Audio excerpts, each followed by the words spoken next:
Welcome back to சுடா சமையல். இந்த மாதிரி கூட வெஜ் பப்ஸ் செய்யலாமா? எனக்கு இது நாள் வரைக்கும் தெரியலையே. வாங்க அது எப்படி செய்கிறதுன்னு பார்க்கலாம். உருளைக்கிழங்கு நல்லா உப்பு போட்டு நல்லா வேக வச்சு எடுத்துக்கோங்க. அதில் இருக்கிற தோல் நல்லா உரிச்சிட்டு உருளைக்கிழங்கு வச்சு மசிக்கிறத வச்சு நல்லா மசிச்சு எடுத்துக்கோங்க, கட்டி இல்லாத. இப்போ ஒரு வானொலி வச்சு அதில் இஞ்சி பூண்டு பச்சை மிளகா போட்டு தட்டி வச்சுருக்கேன். அந்த பேஸ்ட் அதில் ஆட் பண்ணிக்கலாம். இப்போ டொமேட்டோ சாஸ் அதில் ஆட் பண்ணிக்கலாம். ஒரு பெரிய வெங்காயம் அதை பொடி பொடியாக கட் பண்ணி வச்சுருக்கேன், அதை ஆட் பண்ணிக்கலாம். கருவேப்பிலை ஆட் பண்ணிக்கலாம்.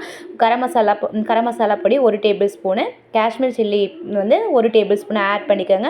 உருளைக்கிழங்கு மசிச்சு வச்சுருக்கிறோம் இல்லைங்களா, அதை ஆட் பண்ணி நல்லா மிக்ஸ் பண்ணிக்கணும்.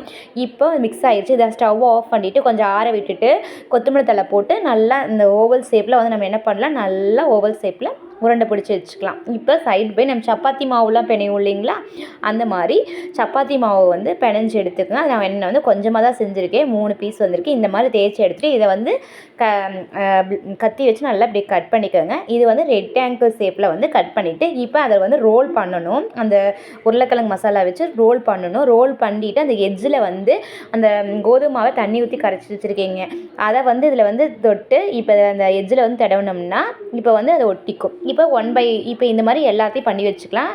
இப்போ எல்லாத்தையும் இதே மாதிரி பண்ணி வச்சுட்டேன். இப்போ எண்ணெய் வச்சுருக்கேன், எண்ணெய் காஞ்சிருச்சு. இப்போ ஒன்றா நம்ம வந்து ஃப்ரை பண்ணி எடுத்துக்கலாம். இப்போ ஒவ்வொன்றா போட்டுட்ருக்கேன். பாருங்கள் எவ்வளோ அழகாக இருக்குது பாருங்கள். இது சூப்பராக இருக்கும். நீங்கள் உங்கள் வீட்டில் செஞ்சு பாருங்கள். இந்த வீடியோ பிடிச்சா லைக் பண்ணுங்கள், ஷேர் பண்ணுங்கள், மறக்காத சப்ஸ்கிரைப் பண்ணுங்கள்.